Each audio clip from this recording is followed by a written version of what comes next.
എൻ്റെ പേര് ഹന്ന പറയുന്നു. ഞാൻ ഗവൺമെൻറ് SVHS കുടശനാട് സ്കൂളിലെ +1 ബയോളജി സയൻസിൽ പഠിക്കുന്ന വിദ്യാർത്ഥിനിയാണ്.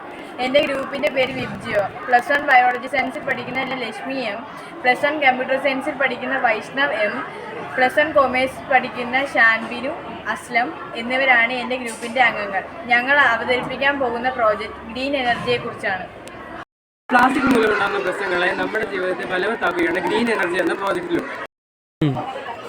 പ്ലാസ്റ്റിക് മാലിന്യങ്ങൾ നമ്മുടെ സമൂഹം ഇപ്പോൾ നേരിടുന്ന ഏറ്റവും വലിയ പ്രശ്നങ്ങളിൽ ഒന്നാണ്.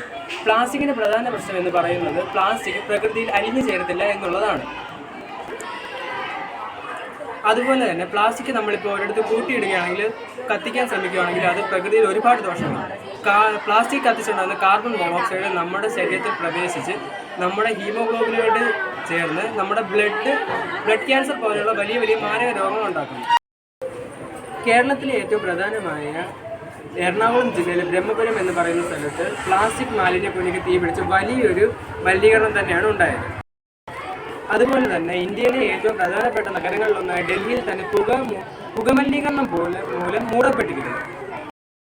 ശേഖരിച്ച് അതൊരു ക്ലോസ് സിസ്റ്റത്തിൽ ഇട്ട് കത്തിക്കും. വായുവിൻ്റെ സഹായത്തോടെ ഉയർന്ന മർദ്ദത്തിൽ അതിലുണ്ടാകുന്ന ചൂടുവായുവും പുകയും സ്റ്റോർ ചെയ്ത് വയ്ക്കും. പിന്നീട് ആ ഉയർന്ന മർദ്ദത്തിലുള്ള പുക ഉപയോഗിച്ചുകൊണ്ട് ടർബിൻ കറക്കി കറണ്ട് ഉൽപ്പാദിപ്പിക്കുന്നു. പിന്നീട് വരുന്ന പുക പ്യൂരിഫയർ ഉപയോഗിച്ച് പ്യൂരിഫൈ ചെയ്യുന്നു.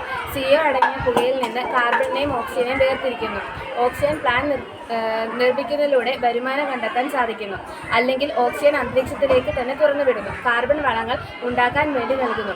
പ്ലാസ്റ്റിക് കത്തുമ്പോൾ ഉണ്ടാകുന്ന ചാരം ഇങ്ക് ആക്കി മാറ്റിയിട്ട് വിപണിയിൽ വിൽക്കുന്നു.